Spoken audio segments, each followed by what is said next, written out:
Ma'am, can we get your expert opinion as a lawyer po? Kasi marami pong talks and opinions saying pwede pong arestuhin si Senator Bato de la Rosa at inside the Senate because the Senate's custodial power doesn't supersede the warrant unless the SC intervenes. Ano po ang opinion niyo dito?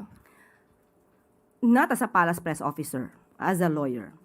Okay, meron po kasi tayong batas na RA 9851 at ito naman po ay pinatototohanan din ng DOJ na meron po tayong dalawang choices, it's either surrender or extradition.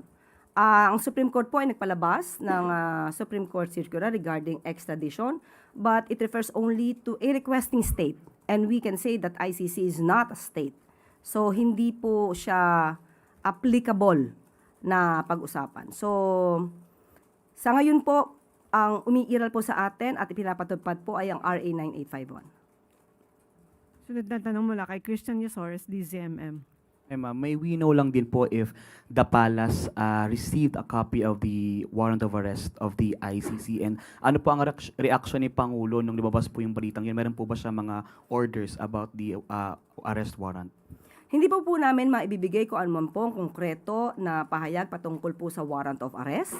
Hahayaan po natin ang mga law enforcement agencies po natin at ang mga ibang ahensya na nakakapaloob dito ang siya pong magsalita patungkol po dito. But how will the government implement or enforce that arrest warrant, ma'am? Paano po i-enforce ng mga law enforcement agencies when, one, hindi na member ng ICC ang Pilipinas, and second, the Senate has declared protective custody over Senator De La Rosa? Okay, again, sasabihin ko po, ano ba ang umiiral na batas sa atin? Hindi po tayo miyembro ng ICC. Ang umiiral po na batas sa atin ay ang RA 9851. At yun po ang ipapatupad sa anumang pagkakataon dahil ito naman pong RA 9851 ay nagamit na rin po ng Supreme Court sa ibang mga kaso.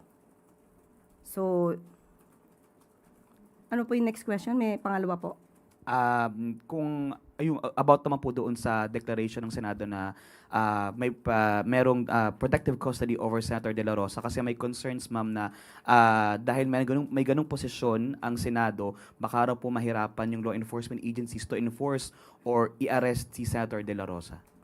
Meron po na natawag na privilege para hindi po hulihin ang sinumang senador habang nasa session kapag siya po ay nasa vicinity ng Senado. But alam po natin na ito ay may limitasyon. Kapag ka po ang isang krimen na nagawa ay may penalty na more than 6 years, hindi po mag-a-apply itong pribilehiyo na ito. Sunod na tanong mula kay Tristan Nadalo, Newswatch Plus. Hi. Good morning po, Yusek Claire.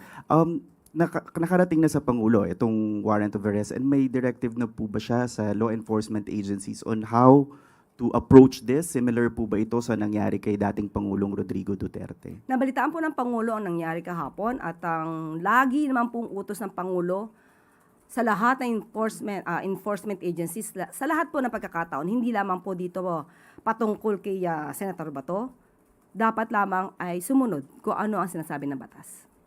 Si former Senator Antonio Trillanes, sabi niyo po kung magmamatigas po ang Senado sa pag-surrender kay Senator De La Rosa, it could lead to a constitutional crisis with some legal experts now saying na hindi po pwedeng gamitin ang Senado bilang sanctuary to cuddle someone who's facing, let's say, a case or crimes against humanity charges before an international tribunal. Siguro po, anong view po natin sa ganitong ginagawa ng ibang mga mambabatas? Again, who said that it will cause a constitutional crisis? Who Si said that? former Senator Trillanes Okay. din po. So, yung ginagawa po ng ganitong mga lawmaker using the Senate as a sanctuary, ano po ang magiging perception dito ng tao? Well, ayaw natin pangunahan ng mga senador, but dapat alam nila kung ano yung batas kasi mambabatas sila. So, alam nila kung ano limitasyon nila, ano lang yung kanilang authority, ano lang yung power nila, but they should not go beyond the law. Sunod na tanong mula kay Marisol Lalili, TV5.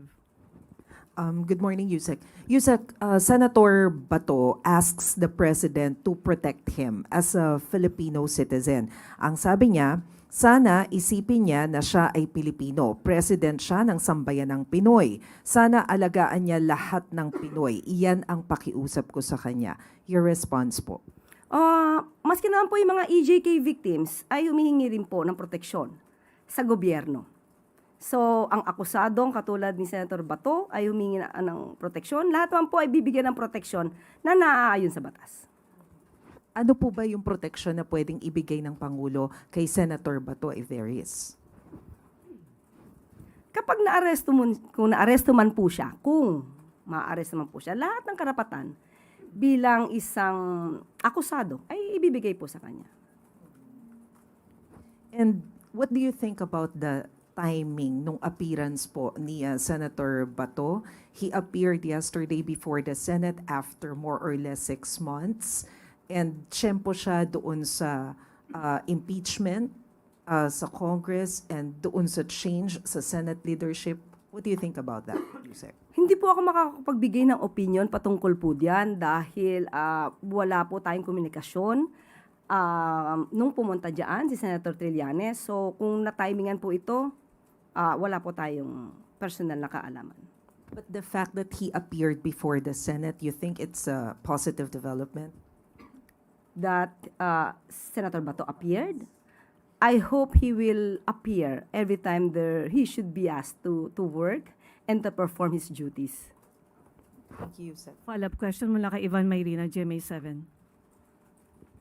Ma'am, related po sa question on Senator Bato's plea to the President that the President protect him or every Filipino citizen for that matter. Nakapremise po yung pakiusap niyang protektahan siya sa posibilidad, and I quote, mag-isip-isip rin siya, referring to the President, na baka darating rin ang araw na ikaw rin, sir, ay malagay sa sitwasyon ko, malagay sa sitwasyon ni Pangulong Duterte.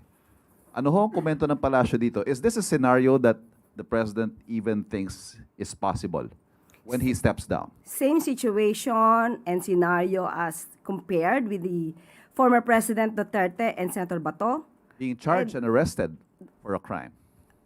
and to be delivered to ICC, and to be surrendered to ICC. Perhaps hindi ho sa ICC, but being charged and arrested for something, for an offense. Sana tinanong niyo muna kung anong kaso. Kasi kung pag-uusapan natin kung madadala siya sa dahig, that's definitely impossible. Kasi ang Pangulo ay hindi nag-commit ng EJK.